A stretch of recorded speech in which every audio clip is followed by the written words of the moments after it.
안녕하세요, hello, हाय, welcome, नमस्ते। मैं हूं सुचित्रा और स्वागत है आपका हमारे यूट्यूब चैनल सुचित्राज एक्सप्लेनेशन में।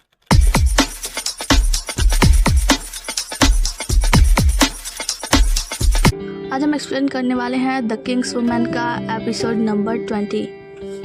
सब्सक्राइब कर दो ना। सब्सक्राइब करने के कोई भी पैसा नहीं लगते हैं और अगर अगला वीडियो चाहते हो तो वीडियो को लाइक भी कर दो और हाँ, बेल आइकन दबा लेना जिससे कि जब भी मैं वीडियो अपलोड करूँ तुम्हें पहले पता चल जाए। चल वीडियो स्टार्ट करते हैं।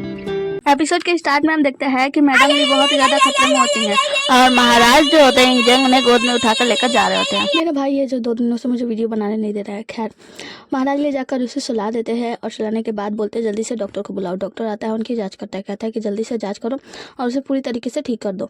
यहाँ पे आते हैं लीजोंग से महाराज बातें करते कहते हैं महाराज की ये सब कैसे हो गया मेरे रहते हुए, वहाँ पे मतलब तुम्हारे रहते हुए ये सब कैसे हो गया तुम्हारी देख रेख में। वो कहते हैं महाराज मुझे माफ़ कर दीजिएगा। दरअसल जो हुआ यांग मैडम है ना, उनके जो सैनिक थे वो वहाँ पे आए थे और उन्होंने उनके ऊपर अटैक कर दिया।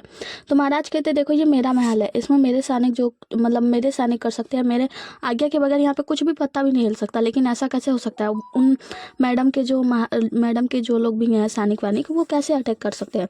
तुम्हें जल्दी से जल्दी सारा कुछ पता लगाना होगा। तो वो कहते हैं जी महाराज मैं जल्दी से इन्वेस्टिगेशन करके सब कुछ पता लगा के आपको बताता हूँ। उसके बाद से वो कहते हैं कि लीजोंग वैसे एक बात बताओ, तुम्हें ऐसा लगा कि वो मेरे ऊपर अटैक करने वाली है इसलिए तुमने उस पर अटैक किया है ना? वो कहते हैं कि महाराज वो सिचुएशन ही ऐसा था, मैं सच बताऊं मुझे ऐसा लगा कि आप पे अटैक करने वाली हैं। लेकिन बाद में मुझे एहसास हुआ कि अगर वो आपको मारना चाहती थी जान से तो उनके पास बहुत सारे मौके थे, वो कभी भी आपके ऊपर अटैक करना चाहती थी। इसका मतलब ये है कि सब कुछ मिला के मुझे ऐसा लगता है ना कि ये सब कुछ एक चाल है, कड़ी धराई चाल है जिसकी वजह से सबका ध्यान बट गया। लीजोंग कहता है कि महारानी ली के साथ साथ हानसेन भी घायल हो चुका है क्योंकि हानसेन महारानी ली को प्रोटेक्ट करना चाहता था और उसका इलाज भी चल रहा है, उसकी हालत बहुत ही ज़्यादा क्रिटिकल है। आगे मैडम मिंदाली जो होती है ना, वो महल से कहीं जा रही होती है, रास्ते से गुजर रही होती है, तभी वहाँ पे उन्हें मैडम चू मिलती है। वो उनसे कहती है कि आज आपने जो कुछ भी किया ना वो बहुत ही ज़्यादा सोचा समझा चाल था। तो मैडम चू कहती है कि आपको ऐसा क्यों लगता है कि सब मैंने किया था? वो कहती है कि खैर अगर आप मान लेती हो तो आपके लिए सही होगा और नहीं मानती हो तो आपको तो खुद ही पता होगा कि आपने क्या कुछ नहीं किया है। ये जो परफॉर्मेंस आपने रचा है इन सब के बारे में जब महाराज को पता लगेगा तो क्या ही होगा, आप सोच भी नहीं सकती। मैडम चू कहती है कि आप क्या पागल हो, आपको देखा नहीं कि वो मैडम ली जो है ना वो महाराज को जान से मारने जा रही थी और उन्हें बचाने के चक्कर में जो सैनिक थे उनके ऊपर हमला कर दिए थे। तो वो कहती है कि आप क्या, वहाँ पे सभी लोग बैठे थे, सब लोग को पता चला कि मैडम ली आगे क्यों बढ़ रही थी। मैडम ली आगे बढ़ रही थी क्योंकि वो महाराज को प्रोटेक्ट करना चाहती थी।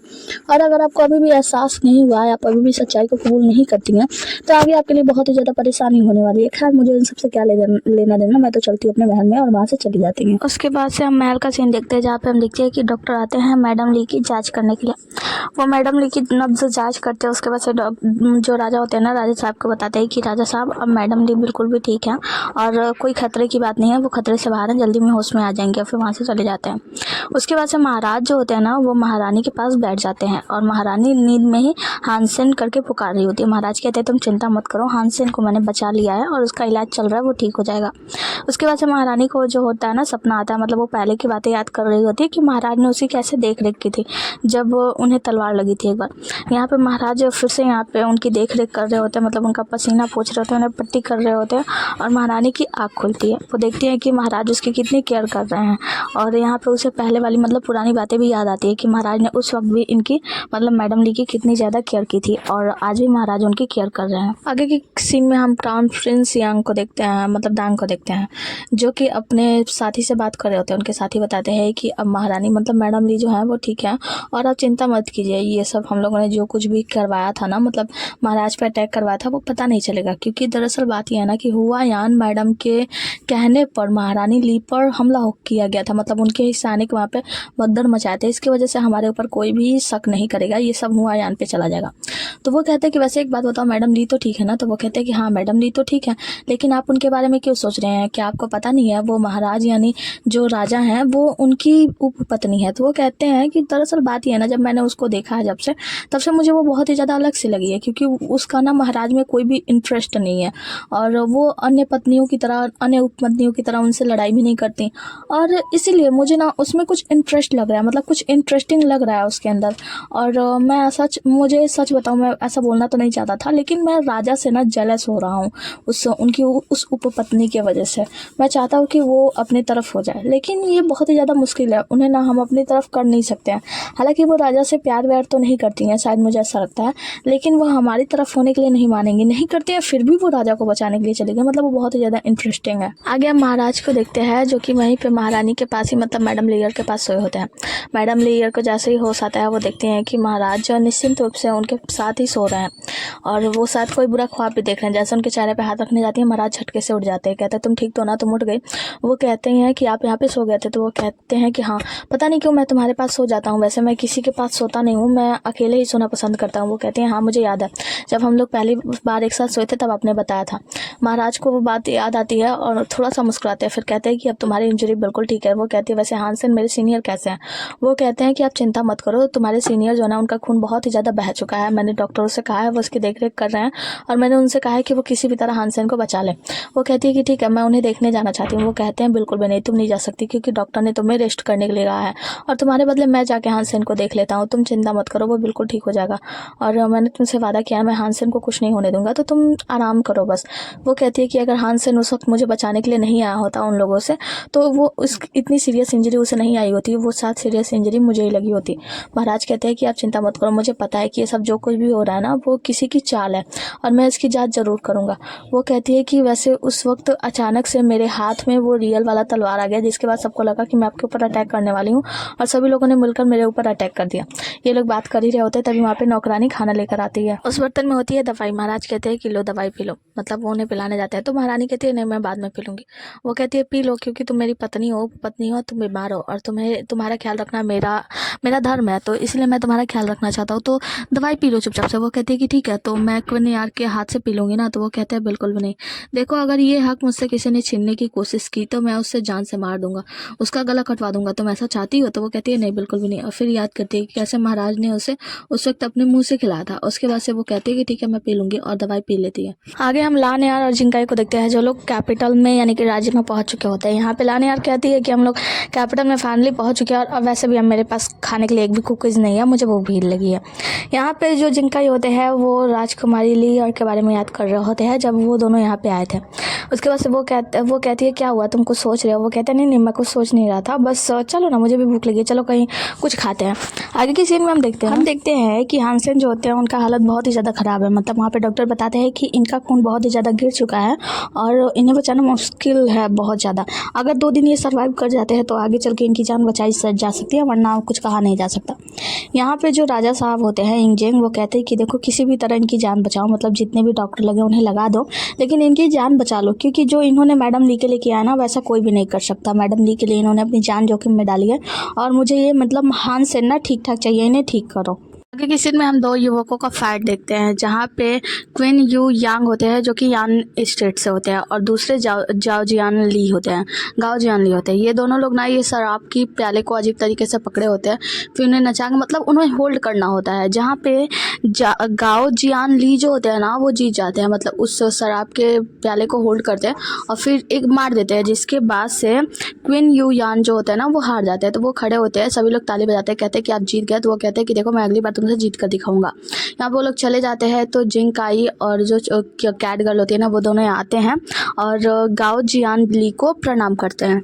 जाओ जियान ली यानी जीलान जो होता है ना वो उनसे कहते हैं कि वैसे आप यहाँ से कैसे, वैसे जिंकाई आप काफ़ी हद तक अलग लग रहे हैं, मतलब बदल चुके हैं। वो कहते हैं कि धन्यवाद आपका, दरअसल हम यहाँ पे कुछ काम से आए थे। तो वहाँ पे जो कैट गर्ल होती है ना वो पूछती है कि वैसे आप यहाँ पे कैसे, मुझे तो विश्वास ही नहीं हो रहा कि आप यहाँ पे हैं। तो वो कहते हैं कि कोई बात नहीं, बैठो मैं बताता हूँ, थोड़ी लंबी स्टोरी है। आगे हम लीजोंग को देखते हैं जो कि महाराज से यानी येंगजिंग से उनसे बातें कर रहा होता है और वो बता रहा होता है कि महाराज अभी तक इन्वेस्टिगेशन में कुछ भी पता नहीं चला, क्योंकि जब भी हम हुआयान पैलेस में गए थे उस 6 गार्ड का पता लगाने के लिए, तो उन्होंने बताया कि 6 गार्ड जो थे वो यहाँ इस पैलेस से नहीं है, मतलब हम लोग उसके बारे में पता नहीं लगा पा रहे हैं। तो यहाँ पर महाराज कहते थे ठीक है, तो फिर मुझे हुआयान मैडम से मिलना पड़ेगा, एक काम कर लीजिए, तो मेरे साथ चलो। वो कहते हैं वैसे महाराज जो मैं कहना तो नहीं चाहता था, लेकिन मुझे आपसे एक बात करनी है। तो महाराज कहते हैं हाँ बताओ। तो वो कहते हैं कि जो आर्मी जो है ना वो ईस्ट और वेस्ट की तरफ से हमारे ऊपर हमला कर रही है, तो हमें उसको पहले देखना चाहिए। तो महाराज कहते हैं कि हाँ ठीक है, उसको ना सैनिकों को भेज दो वो चीज़ संभालने के लिए, लेकिन पहले हमें अंदर के मामले को सही करना होगा। मतलब इन लोगों को, मतलब हुमायूं पैलेस से जो कुछ भी हुआ है उन 6 गार्ड के बारे में पता लगाना होगा और उन्हें सज़ा देनी होगी। तो तुम मेरे साथ चलो, मुझे फॉलो करो। आगे के सीन में हम मैडम हुमायूं को देखते हैं। जो मैडम हुमायूं और मैडम चू, ये दोनों लोग मिलकर मिस्टर ली को बुलाए होते हैं। मिस्टर ली उन्हें प्रणाम करते हैं। मैडम चू कहती है कि वैसे हम सभी लोग चू से हैं, तो हमें लगता है कि मिस्टर ली आपको हम लोगों की मदद करनी चाहिए। और फिर मैडम हुमायूं जो होती है उन्हें एक कीमती तोहफा देती है। कहती है ये तोहफा आपके लिए है। तो वो कहते हैं कि ये तो बहुत ही ज़्यादा कीमती है, मैं इतनी कीमती तोहफा कैसे ले सकता हूँ। मैडम हुमायूं कहती है कि आप ले लीजिए, वैसे हम दोनों को साथ में मिलकर काम करना चाहिए। तो वो उन्हें बताती है कि देखो आप मेरा साथ दीजिए, मतलब जब भी कोई ऐसी बात हो आप मुझे बता दिया कीजिए, जिससे मैं आपको ऐसे और ढेर सारे तोहफे दे दूँगी। मतलब मैडम जो हुमायूं होती है ना, वो मिस्टर ली को अपने तरफ करने की कोशिश करती है। वैसे यहाँ पे मिस्टर ली भी पोल खोल देते हैं और कहते हैं कि वैसे चूँकि आर्मी जो है वो अटैक करने वाले थे, लेकिन महाराज ने यानी जिंग जो है ना वो पहले ही अपनी आर्मी भेज चुके हैं चू के ऊपर अटैक करने के लिए। तो यहाँ पे हुमायूं मैडम जो होती है कहती है क्या बक रहे हो तुम, मतलब चू सत्यानाश हो जाएगा।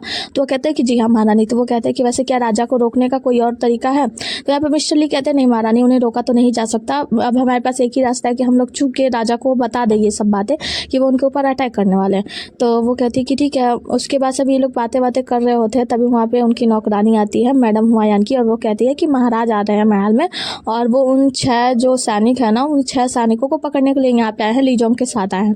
यहाँ पे मैडम हुमायूं कहती है क्या बकरी हो तुम, ऐसे कैसे हो सकता है। उसके बाद से वो उठ के बाहर जाती है। यहाँ पे मिस्टर ली को और मैडम चू को देखते हैं, ये दोनों लोग छिपकर देख रही होती है। और दूसरे सीन में महाराज को देखते हैं जहाँ पे हुमायूं मैडम उनसे बात करने के लिए गई होती है।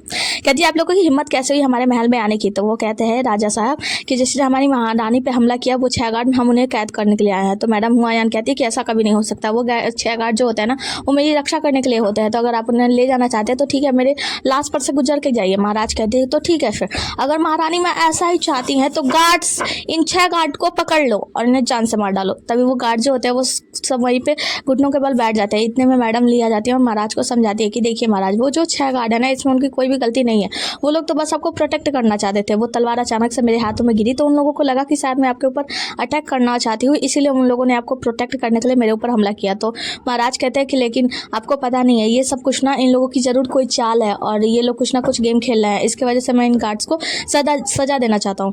मैडम ली जो होती है ना वो कहती है बिल्कुल भी नहीं महाराज, देखिए उन लोगों की कोई भी गलती नहीं है, अगर कोई ऐसी चाल है भी तो इन लोगों की इसमें क्या गलती है, तो आप उन लोगों की कृपया माफ़ कर दीजिए। मतलब मनाने की कोशिश करती हैं। जिसके बाद से जो महाराज होते हैं ना, महाराज कहते हैं कि ठीक है मैं इन लोगों को आखिरी मौका देता हूँ, लेकिन अब मैं इन लोगों को इनके गार्ड्स के दौरे से मतलब हटा देता हूँ, मतलब अब ये लोग गार्ड्स नहीं रहेंगे और इन्हें यहाँ से निकाल दिया जाता है। तो महारानी कहती है ठीक है जैसी आपकी आज्ञा, ये कर सकते हैं लेकिन इन्हें जान से मत मारिए। तो यहाँ पे वो जो गार्ड्स होते हैं वो महाराज को धन्यवाद कहते हैं और फिर सभी लोग यहाँ से चले जाते हैं। इतना सब होने के बाद भी मैडम चू को अच्छा नहीं लगता। कहती है वो घटिया औरत अपने आप को राजा के सामने अच्छा दिखाने की कितना कोशिश करती है, मतलब जो भी हो वो राजा के सामने अच्छा बन जाती है हर बार, सिर्फ एक कोशिश करके। मतलब इतना ज़्यादा खेल खेलती है ना, क्या कहा जाए, बहुत ही ज़्यादा बुरा लगता है। यहाँ पे जो उनकी नौकरानी होती है वो कहते हैं कि महारानी, लेकिन कुछ भी हो महाराज इस पर बहुत ही ज़्यादा भरोसा करते हैं और उनकी बात मानकर कैसे उन्होंने उन गार्ड को माफ़ कर दिया और फिर उन सबको यहाँ से निकाल दिया, उन सबकी जान नहीं ली। तो वो कहते हैं हाँ वो तो करेंगे ही ना, वो जोर के गुलाम जो बन चुके हैं। आगे हम जिंग काई, कैट गर्ल ली ईयर और उसके भाई गाओजियन को देखते हैं, जहाँ पे ये लोग बातें करते हैं। गाओजियन बताते हैं कि जिंग काई क्या तुम्हें पता है कि जो क्वीन की आर्मी है ना उन्होंने वेई की आर्मी की मदद की है चू की आर्मी पर अटैक करने के लिए। तो ये कहते हैं क्या आपको सच में सब कुछ पता है। तो वो कहते हैं कि हाँ ऐसा ही है। तो यहाँ पे जो कैट गर्ल होती है वो कहती है कि अच्छा भाई तो आप चाहते हैं कि आप उनकी मदद करें चू आर्मी की, है ना। तो वो कहते हैं कि हाँ मैं चाहता हूँ कि मैं जाकर उन लोगों की मदद करूँ इसमें अटैक में। तो ये कहते हैं कि ठीक है, वैसे भी एक योद्धा का ये धर्म होता है कि वो मतलब जहाँ भी मुसीबत आए वहाँ पे जाकर अपना योद्धागिरी दिखाए, यानी लोगों की मदद करना तो हमारा धर्म है। तो चलिए हम लोग चलते हैं मिलकर। उसके बाद ये लोग टोस्ट करते हैं। हम देखते हैं कि ये तीनों लोग बातें कर रहे होते हैं और यहीं पे देखते हैं कि एक सैनिक जैसा मतलब एक इंसान होता है ना, ये इन लोगों की सारी बातें सुन रहा होता है छिपकर। आगे की सीन में मैडम लियर को देखते हैं जो कि महाराज के साथ होती है। यहाँ पे महाराज उनसे पूछते हैं कि आप ठीक तो है ना। तो वो कहते हैं कि हाँ अब मैं अच्छा फील कर रही हूँ, वैसे आपने मेरी बात मानी, अगर आप मेरी बात नहीं मानते और वो सैनिक जान से मारे जाते तो मुझे बहुत ही ज़्यादा दुख होता, मतलब मेरे दिल पे एक भार जैसा रहता। कहते हैं कि तुम्हें दुख होता और तुम उसके उन सैनिकों की वजह से तुम मरने वाली थी, उसका क्या। महारानी कहती है कि वो सब मैं नहीं जानती, लेकिन मेरे वजह से किसी की जान जाए ये मैं सहन नहीं कर सकती। उसके बाद से महाराज कहते हैं कि महाराज कहते हैं कि दरअसल बात यह है ना कि हमारी आर्मी जो है वो वेई की आर्मी की मदद कर रही है, वो लोग चू पर अटैक कर रहे हैं। और जो राजमाता हैं यानी जो हमारी माता जी हैं ना, माता श्री जो भी हैं ये राजमाता, वो क्या करती हैं, वो चू से बिलोंग करती हैं, इस वजह से उन्हें मिर्ची लग रही है और वो यहाँ पे बदला ले रही हैं। वो कहती हैं रानी माँ उनको, मतलब जो रानी होती है ना, महारानी रानी जो होती है लियर, वो समझाती है कि देखिए महाराज, दरअसल बात ये है ना कि ये जो चू आर्मी है और जो वेई आर्मी है, ये दोनों में से कोई भी बहुत ज़्यादा अच्छा नहीं है। वेई की आर्मी ना बस आपका फ़ायदा उठा रही है, आपका फ़ायदा उठाकर वो चू की आर्मी पे अटैक करवा रही है, जिससे कि चू की तरफ से आपका नेतृत्व खत्म हो जाएगा, मतलब वो लोग आपको मानना बंद कर देंगे।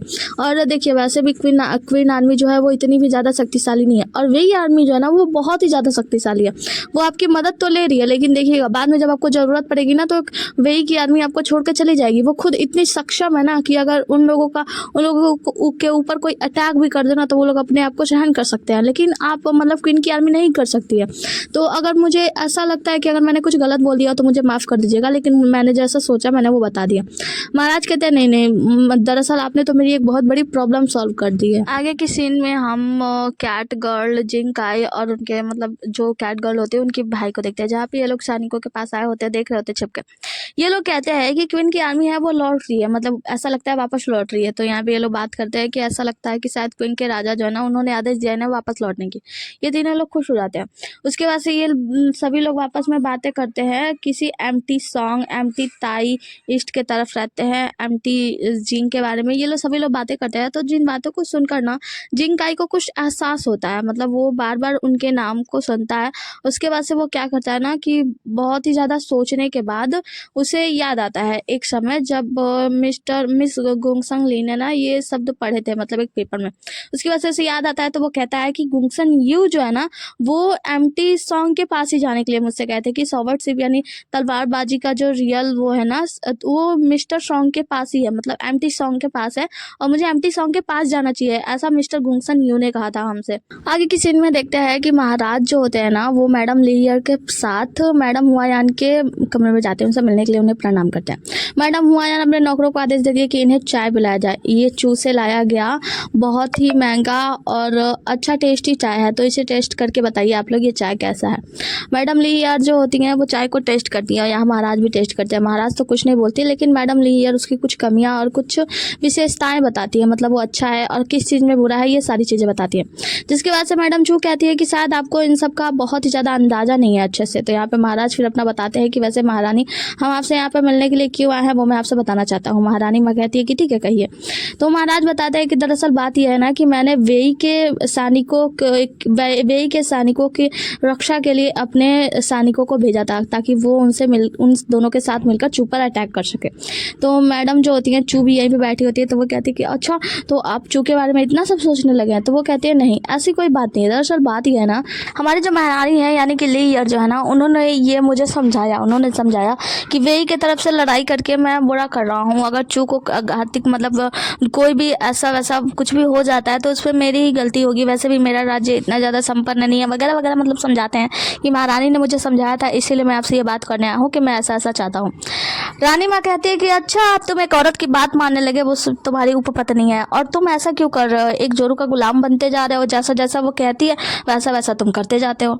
राजा कहते हैं कि माँ क्या आपको याद है, मतलब उनसे कहते हैं कि रानी माँ क्या आपको याद है कि मैंने आपसे कहा था एक बार कि मुझे ऐसी पत्नी चाहिए, ऐसी एक रानी चाहिए जो मेरी रानी बनने के योग्य हो, जो मेरे साथ तलवारबाजी और मेरे साथ मिलकर राज्य के कामों में भी मेरा हाथ बटाए। तो वो कहते हैं हाँ मैंने सुना था, मैं जानती हूँ कि तुमने ऐसा कहा था। तो वो कहते हैं कि हाँ, तो फिर मुझे वैसी रानी मिल गई मैडम ली यार, मुझे ये पसंद है और मैं चाहता हूँ कि मैं इन्हें क्राउन प्रिंसेस यानी अपनी महारानी बना लूँ। महाराज की इतनी बात को सुनकर सभी लोग चौंक जाते हैं और इसी के साथ हमारा आज का एपिसोड खत्म होता है। मिलते हैं अगले एपिसोड में, तब तक के लिए बने रहिए हमारे साथ। Tata bye bye, take care.